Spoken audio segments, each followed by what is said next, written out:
Ингээд та бүхнийг төв засгийн зүгээс бүх талаар бас одоо дэмжиж ажиллана. Монгол улсын ерөнхийлөгч нэг 3 том зорилт дэвшүүлснийг та бүхэн бүгдээрээ мэдж байгаа. Түүний нэг нь энэ хүнсний хувьсгал хийя. Ирэх 5 жилийн хугацаанд 19 нэг төрлийн хүнсний бүтээгдэхүүнээр эх орныхоо дотоодын хэрэгцээг одоо бүрэн хангадаг ийм улс болёо гэсэн ийм зорилт дэвшүүлсэн. Энэ зорилтыг маань Монгол улсын их хурл бас сайхан дэмжиж өнгөрсөн жилийн 6 сарын 17-ны өдөр 36 дахь тогтоолол гарсныг та бүхэн бүгдээр мэдж байгаа тийм аа. Тэгээ тэрэн дотор бол одоо хөдөөжин одоо чиглэлийн компаниудад аж ахуйн нэгжүүдэд одоо нийтдээ 1.7 их 80 төгрөгийн одоо дэмжлэг тусалцаа үзүүлье. Хүнсний хангамжаа сайжруулъя.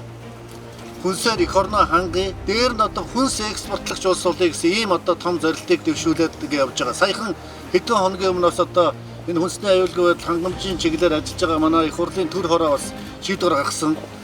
Тэгээ эх 7 хоногийн 3 дахь өдрөөс Монгол улсын засгийн газраар бас энэ асуудлууд яригдана. Ингээд аж ахуйн нэгжүүдэд энэ 3-5% хүүтэй хөнгөлөлтөө зээлүүдийг одоо энэ хүнс үйлдвэрлэгч ийм компаниудад аж ахуйн нэгжүүд олгох ийм одоо шийдвэр гарах байх. Ингээд та бүхнийг төв засгийн зүгээс бүх талаар бас одоо дэмжиж ажиллана гэж бодож байна.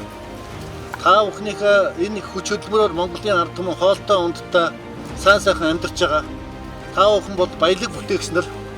Эх орныхоо төлөө, ард түмнийхээ аюулгүй амьдралын төлөө эх орноо хүнсээр хангах энэ ариун журамт үүргийг хэрэгжүүлэхийн төлөө та бүхний одоо хүч хөдөлмөр, оюун санаа төвлөрч ажиллаж байгаад би бас Монголынхоо нийт ард түмний нэрийн өмнөөс бас та бүхэндээ баяр хүргье.